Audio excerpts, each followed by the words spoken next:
Mr. Gramegna. Thank you very much. Good evening, everyone. I will just focus on two topics, the fiscal outlook and the international role of the euro.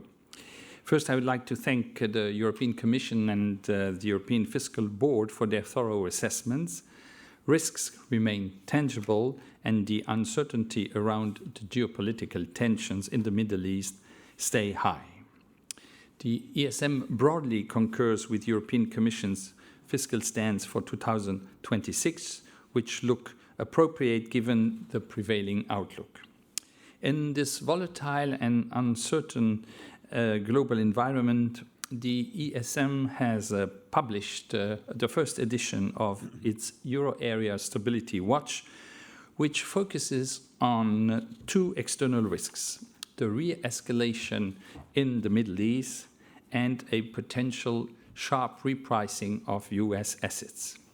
If both these risks were to materialize, the euro area would see weaker growth and higher inflation.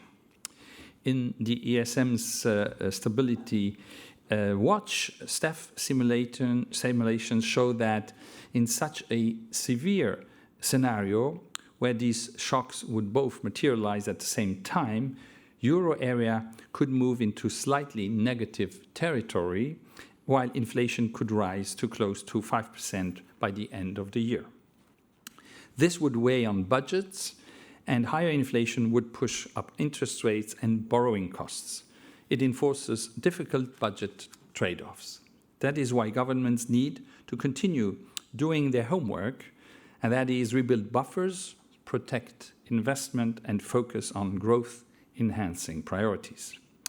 We concur here with the analysis of the European Fiscal Board.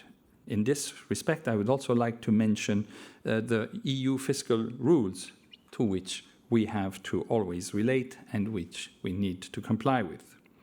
Broadening national escape clauses to include energy support measures may be a pragmatic solution, but will lead to underlying debt pressures.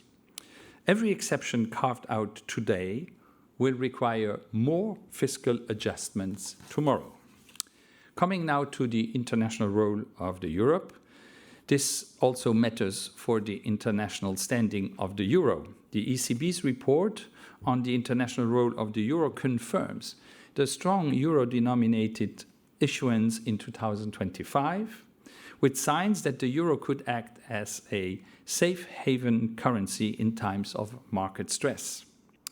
This highlights that the euro is gaining importance as a safe haven and alternative reserve currency, supported by strong issuance, robust foreign demand, institutional strength, and signs of diversification away from the US dollar. But the safe haven status is not just earned through trust alone. The fundamentals must be right. It needs a sound economic structure to ensure Europe's strong role in the global economy and its competitiveness. And we need accessible, deep, and integrated markets. The international role of the euro rests on our efforts to mobilize growth drivers and strengthening our strategic autonomy.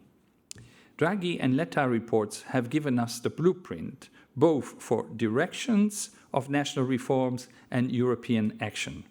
Promoting the single market is key, and many initiatives have been launched in this matter.